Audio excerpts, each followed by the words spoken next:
Class Hindi का 7th chapter.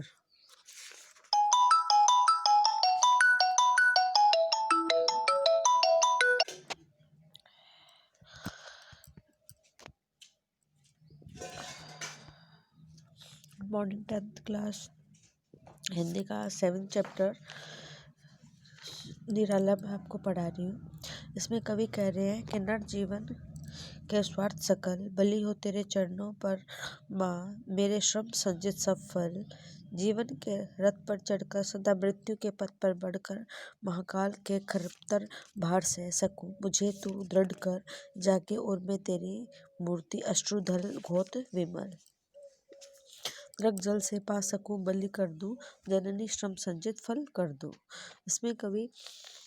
निराला कहते हैं कि हे भारत माता, नर जीवन के स्वार्थ सकल बलि हो तेरे चरणों में माँ। कि हे भारत माता, मेरे जो जीवन के सारे मेरे जीवन के जितने भी स्वार्थ है वो क्या है, मैं आपके चरणों में अर्पित कर दूं। अर्थात मेरे जितने भी कर्म फल है या जितने भी मेरे पुण्य किए हुए हैं, मैं आपके चरणों में अर्पित करना चाहता हूँ। जीवन के रथ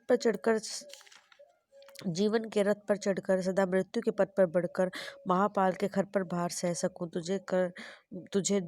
कर दृढ़तर जागे मेरे उर में तेरी मूर्ति जल घोत अमल। कि हे भारत माता, मैं इस जीवन रूपी रथ पे सवार होकर आगे जब बढ़ता हूँ तो यदि मृत्यु या महाकाल भी मेरे जीवन पे भारी पड़े तो मैं उसको सहन कर सकूं, उसका दृढ़ता से मुकाबला कर सकूं और मेरे अंदर आपकी दया से इतनी शक्ति आ जाए कि इस निमित्त में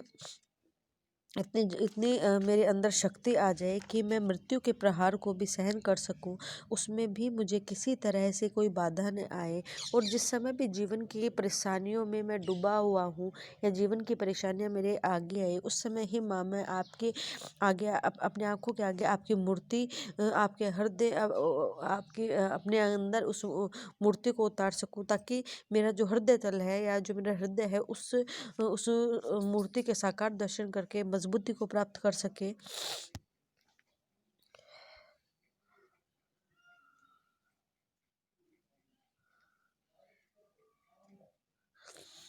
जागे मेरे हृदय में तुम्हारी मूर्ति जागे, उसका स्मरण होता रहे और अश्रु जल से वह मूर्ति प्रचलित रहे, अर्थात सिंचती रहे। जिस प्रकार भगवान शिव का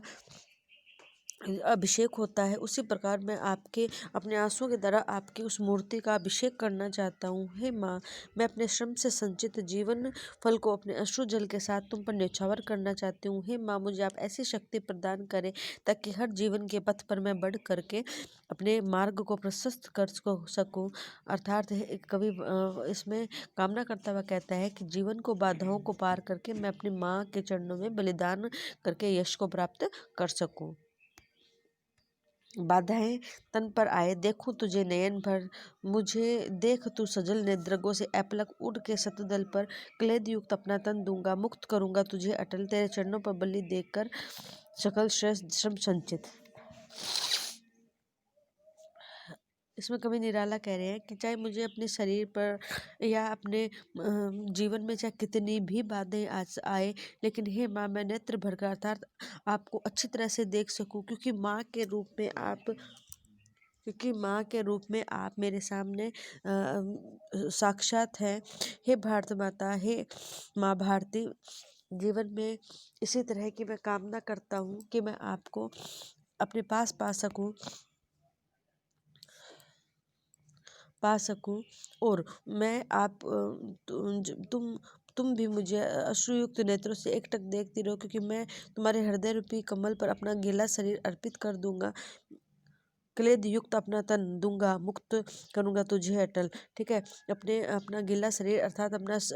जो तन है वो आपके समर्पित कर दूंगा और अपने जीवन के जितने भी श्रेष्ठतर फल है कर्म है वह आपके चरणों में समर्पित कर दूंगा, क्योंकि मेरा प्रयास यही रहेगा कि मैं किसी तरह से अपनी मेहनत के द्वारा अपने अपने जीवन को आपके चरणों में समर्पित करके आपको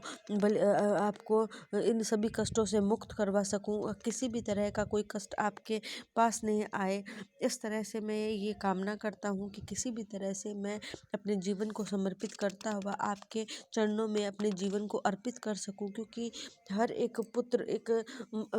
पुत्र की कामना होती है कि वह अपनी माँ पर किसी प्रकार का संकट ना आने दे, चाहे उसे किसी भी तरह से